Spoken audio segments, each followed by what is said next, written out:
ગુજરાતમાં છેલ્લા કેટલાક સમયથી ટેટ ટાટના ઉમેદવારો સતત કાયમી ભરતીની માંગ કરી રહ્યા છે. સરકારે 24,700 શિક્ષકોની ભરતીની જાહેરાત પણ કરી દીધી છે. પણ હજુ સુધી તેની પ્રક્રિયા હાથ ધરવામાં આવી નથી. ત્યારે હવે કાચબા ગતિએ ચાલતી ભરતીની પ્રક્રિયા જલ્દી પૂર્ણ થઈ જશે તેવું સરકાર પણ કહે છે. પણ ભરતી પ્રક્રિયા હાથ ધરતી નથી. જેથી હવે ટેટ ટાટના ઉમેદવારોમાં ક્યાંક આક્રોશ જોવા મળી રહ્યો છે. અને ફરી એક વખત ઉગ્ર આંદોલન માટે તેઓ તૈયાર છે. હવે આજે ગાંધીનગરમાં ટેટ ટાટના ઉમેદવારો મેદાને આવ્યા છે. ગાંધીનગરમાં ટેટ ટાટના ઉમેદવારો ફરી એક વખત પોતાની માંગણીઓ સાથે ગાંધીનગર પહોંચ્યા છે. ગાંધીનગરમાં માત્ર આવેદનપત્ર આપવા ગયેલા ઉમેદવારો સાથે આતંકવાદીઓ જેવું વર્તન કરવામાં આવ્યું છે.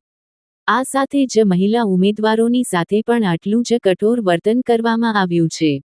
એક મહિલા ઉમેદવારને ઢસડીને અટકાયત કરવામાં આવી હતી.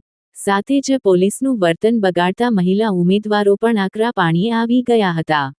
અને મોટા પાયે નારાઓ લગાવ્યા હતા. Bureau news, United times.